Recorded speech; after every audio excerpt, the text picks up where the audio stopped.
Hi. Perfect, great. Hey, Marty, I'm here. Yeah, just let me know when you want me to get started and I'll be glad to do so. Great, why don't you turn your video on and you can introduce yourself to the group and then you can get started after a quick introduction. I'm pretty certain they don't want to look at me. They barely want to listen to me, but sure, I'll humor you guys and let you look at me. Let me share my screen here.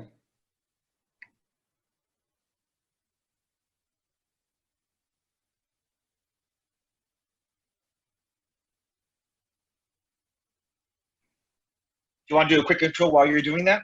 Yeah, sure. Yes. Thank you, Marty. Appreciate you setting all this up, and thank you guys all for joining us. My name is Oscar Torres. I am the co-founder and CEO of Tower Rock Oil and Gas, and I'll go into my history here shortly. My main goal here is to talk to you guys about the mineral and royalty space and why not only is it a great investment vehicle, it's also one of the best times ever to invest in this space. The main takeaways, aside from that, should be that our portfolios combined yield generation in the form of free cash flow from royalty income, excellent upside from development, protected downside from the hard assets, and all combined to make this a unique alternative asymmetrical investment opportunity.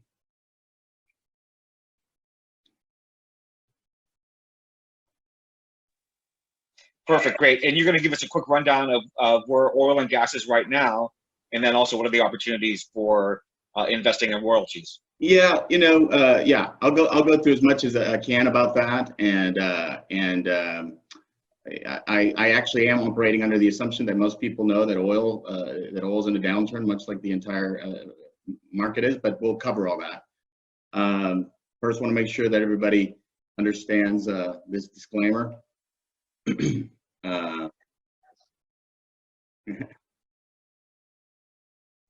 Are you able to share your screen with us? Are you not seeing it? No, I don't. Okay.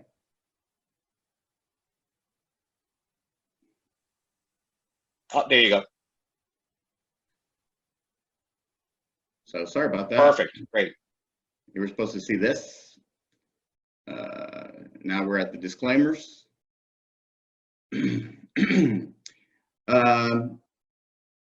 Sorry, that kind of took me out of my mode here.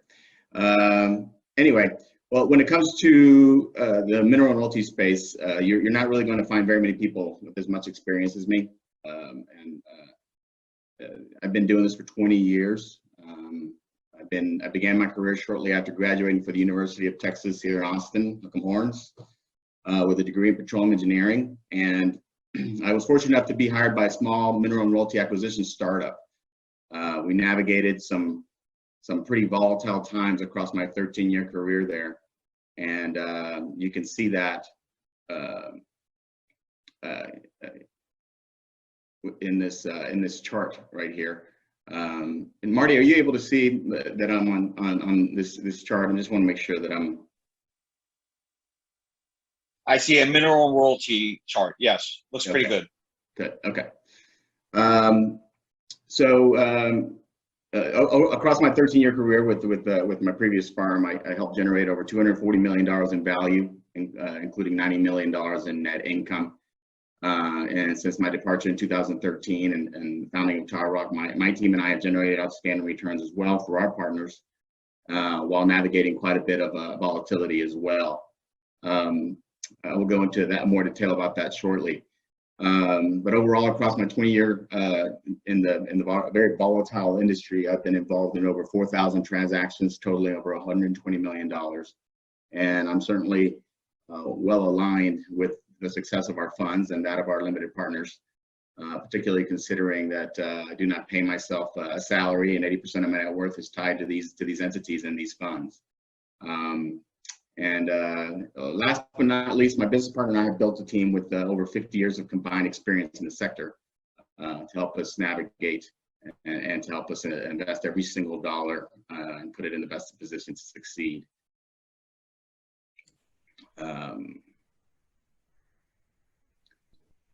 So what are mineral rights and why should you care? Well, for one, they are hard assets. Mineral rights are essentially real estate below the ground. They are generally uncorrelated to the markets. And I know it seems that with this black swan, everyone was hit pretty hard, but I'll do my best to explain how our portfolios are insulated from losses as extreme as those seen by other sectors. One of the primary drivers of that insulation is that mineral rights require no capital expenditures beyond the original acquisition cost. So you're always working with free cash flow from production royalty payments. So I like to make this analogy. Imagine owning a commercial or rental property that you lease out to someone else, and they take care of every single expenditure involved with it, including anything that improves the value of the property. As a matter of fact, they're actually motivated to make improvements so that they can charge more rent. Nice new hardwood floors, new roof, new appliances, all so that they can increase profits and to boot, they cut you in on the increased monthly revenue. Well, I mean, that's essentially it. I realize I'm oversimplifying a little bit, but I bet most of you get the picture, particularly those of you familiar with ground leases and commercial real estate. But anyway, I digress. When comparing a mineral portfolio to other investments, there's really not many others like it. We have yield, we have free cash flow, hard assets, tax benefits from depletion, 1031 exchanges, minimal property taxes, generally low risk, high upside. Properties in our portfolios have annualized yields ranging from 4% to 30%, and then total ROIs from 20 to well over 300%. And lastly, but well worth noting, is that mineral rights are generally owned in perpetuity. Hey, Oscar, how predictable are these royalty streams? Is this analogous to what you have in healthcare? You know, when somebody licenses their technology to Pfizer. Good question. Let me get to that in just a minute, if you don't mind. Hang on one second. We're having technical difficulties.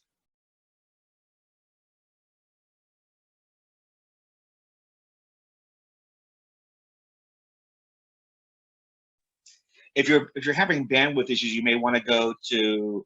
Hey Hank, how are you? If you're having bandwidth issues, you might want to just turn off the video and just go audio only. No, I think I'm good. Okay. But we don't see your presentation. I know. Give me one. You got to start sharing it again. Yep. Give me 1 second. All right, we back? I don't see it. Oh, now I see it. Okay, here we go. Right. We're back. Thanks. All right, so let me. I will get to your question, Marty. If you give me a minute. But before we go any further, I do want to address the elephant in the room, which is, you know, when I talk about low risk, how on earth could you call an oil and gas investment low risk? And this is a pretty simple analogy. If you look at conventional vertical drilling, which is what many people are used to seeing, you got one well that's drilled vertically, that's chasing the jelly, and that's considered pretty risky in my world, in my space. Doesn't mean we don't invest in existing production from vertical drilling, but we generally are not underwriting, and we're not putting value on anything like that. What we're looking at is more unconventional horizontal drilling exploitation, which you guys are used to seeing here in the news and everywhere else, which involves the hydraulic fracturing and horizontal drilling. And that is happening in areas that are more like tiramisu. You know, there's layers upon layers of goodness, and that goodness being oil and natural gas. So when you think about those areas, the operators that go into those areas are generally going to drill several wells at any point in time. So your exposure to a dry hole is minimal, if any. So now I'm certainly not saying that a dry hole is the only risk associated with the assets we acquire. There are plenty of other factors to consider, including the obvious one staring us in the face today, and Marty alluded to, and that's low oil prices, oil and natural gas prices. So the reality is that there are various factors that we can't control, and we tend to focus on what we can control. In a book called The Intelligent Investor, which Warren Buffett calls the best book on investment ever written, the author says, the essence of portfolio management is the management of risks, not the management of returns. And all good portfolio management begins and ends with the same premise. So to that end, our general portfolio and its components, what we are compiling and ultimately building, when plotted on a return versus risk profile, would look something like this. Keep in mind that with every asset purchase, we try to capture an organic value that stems from how we generate the lead internally compared to what we could get it if we sold it in the retail space. So for example, if we bought something from John Smith and we were able to sell it at an auction immediately, there's an immediate arbitrage that we capture. So while our assets fit somewhere above this risk return line here, that separates the blue and the white here, collectively, they improve position on this chart via organic upside. So drilling or any activity that drives up cash flow and value, and also via delivered downside protection, meaning syndication of any acquisition or sales to balance the portfolio. So simply put, we're actively managing our assets and aiming to make sure we're mitigating risk and maximizing value wherever we can, with ultimately Oscar, just to clarify, are you buying the asset or are you buying the royalty stream? So great question. We're buying. So if we're going to talk about what an asset is, the tract of land that each of us is standing on has surface rights, and it has mineral rights, and it has air rights, and it has. So we're buying the tract of land that encompasses the minerals. We don't buy surface by itself. So we buy the minerals associated with the tracts of land. So the royalty stream comes with that asset, right? You can split up the royalty stream from the asset, but we don't do that. We buy the asset and the royalty stream comes with it. And when we talk about an asset, it is a tract of land. It is a mineral tract of land. So that's what we're always talking about how these are hard assets. They're very much compared to real estate and in more ways than one. So great question, Marty. Thank you for asking about that. And when I say we own these into perpetuity, if the royalty stream stops, we still own the minerals. So it's a very good point of distinction. And again, going back to this little chart here, the overall portfolio is going to be worth more than the sum of its parts, and it's one that we hope will have a high return on investment and composed of very low risk. And just to clarify, you're not the operator, is that correct? That is correct.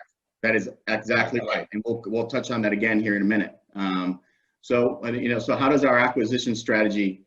Again, going back to that acquisition strategy, it's repeatable, scalable, and it's proven to protect downside. So no, we do not have any capital expenditures at all. Once we buy the asset, we're no longer putting any more money into it. We are, on the other hand, we're receiving that royalty stream, which is why I compared it to having somebody come in and buy your property. And have them spend all the money to put in the hardwood floors and all that stuff. They're doing all that stuff. They're the ones drilling the wells. They're the ones that are pumping the oil out, and they are aligned with us to make us more money. So again, our acquisition strategies has been proven to protect the downside via the diversity. They provide upside from the development, and then obviously in a time like this, there's also additional upside from commodity pricing, because we're gonna buy something underwriting a very low oil price, which relative to what history has shown is bound to go up. And at what point is a different story, right? But they will all yield free cash. Oscar, there was a question by one of the audience members who was asking, he says, explain if royalty payments can be suspended if the well operator decides to shut in the well.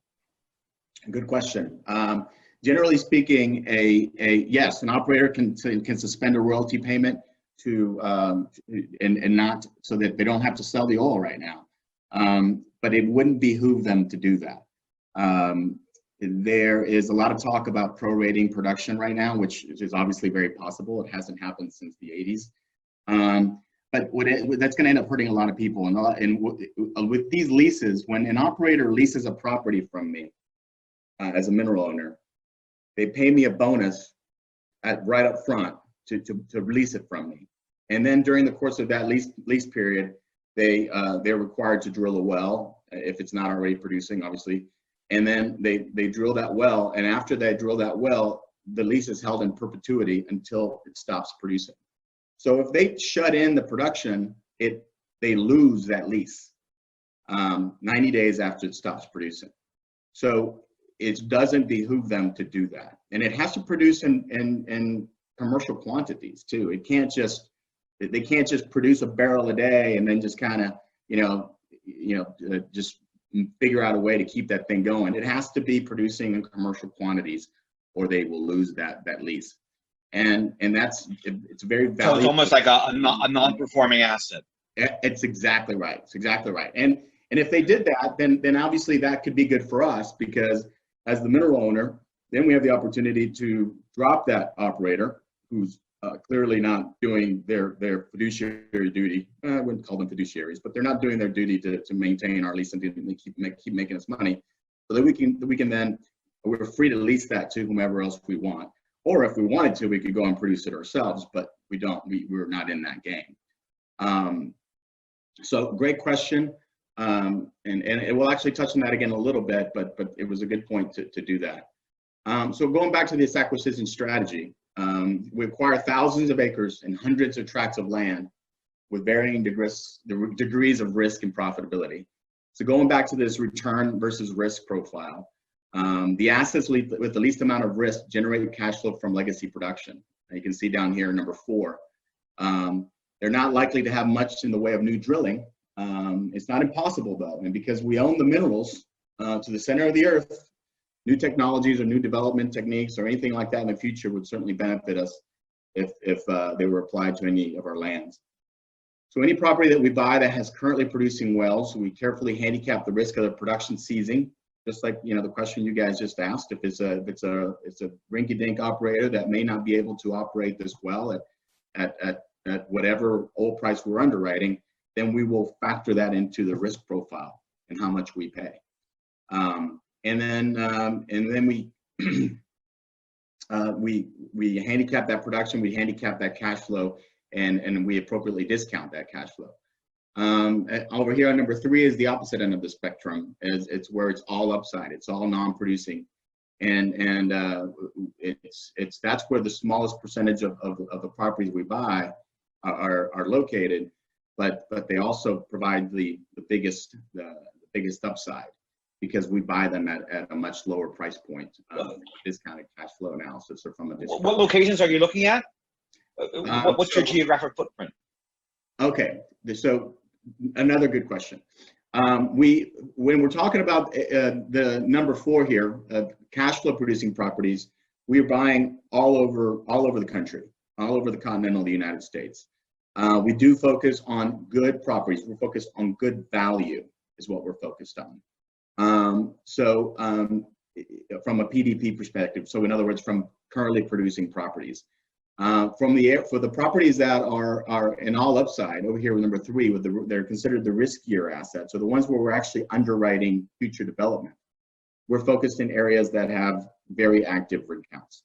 So historically, that has been for us primarily the Delaware and the Midland Basin, which are in the Permian Basin in West Texas. But we'll also look at areas with natural gas, Haynesville, for example, the Utica, the Barnett Shale. And we also look at the Eagle Ford. we'll look at areas that have great rock, that are offering us good value, and that are with good operators, that will withstand the test of any downturn like the one we're seeing now. So another great question. Sounds like we've got some good people here, smart people. It doesn't surprise me listening to our cast here. We do also hedge as warranted and when necessary. So right now, actually right after this, I will actually be on the phone talking to a couple of bankers and trying to figure out what our hedges are going to look like for our existing production and for some of the production that we're buying here in the near future. So I hope that answers kind of more of the question. And again, with 1, 2, and 5 here, it's somewhere in the middle. And it also, one thing I forgot to mention, I'm sorry, is syndication becomes a pretty good component of how we de-risk our portfolios. If there's an asset that is particularly large in size as far as how much cash we need to purchase it, we will seek a deal share partner, somebody that's in the industry also, and we will syndicate a third or a half or a quarter of the deal to them, depending on the level of risk, and we will have them pay more. We pay a premium for their portion.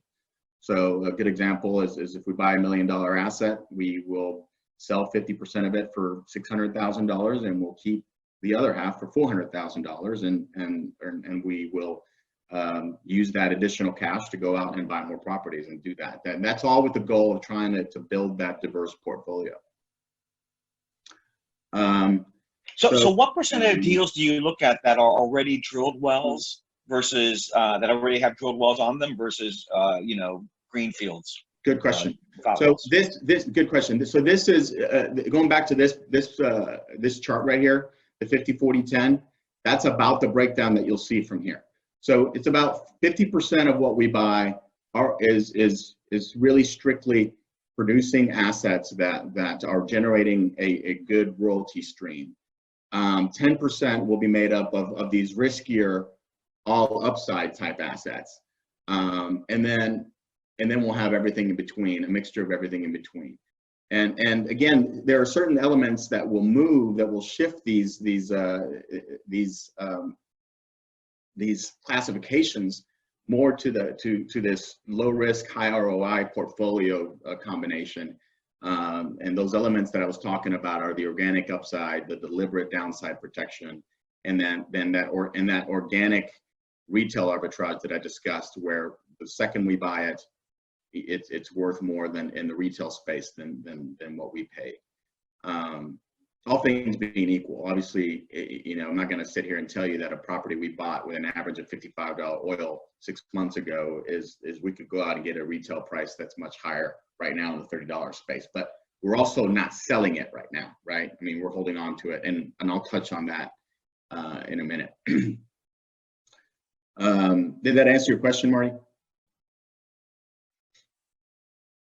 Yeah, that's a great answer, and I'd love to hear about how you exit out of these purchases, if you exit, etc. Yeah, well, yeah, certainly we will get to that for sure. We have about 8 minutes to go, by the way. Sure, I'll get there, I promise. So going back to that syndication, going back to all of the de-risking, using the strategy of buying good rock and buying good acquisitions, we are able to beat the curve. Okay. We're all able to win far more than we lose. And going back to the prediction of prices, a good Warren Buffett quote that I kind of modified is, our circle of competence does include the ability to predict oil prices a day from now, a year from now, or 5 years from now. It's the same as predicting what the economy is going to do, what the stock market is going to do. I can't do any of those things, but what I can do is do well investing over time. So that's what we do. And you can see here that, if you'll pardon the busyness of this slide, the green is the oil price, the oil price that you saw here, and then all I've done here is charted every one of our acquisitions from April of 2014 to April of 2019, and you can see that everything's up and to the right for the most part. We've got a couple here that lost over a long period, but what I didn't chart here. This is return on investment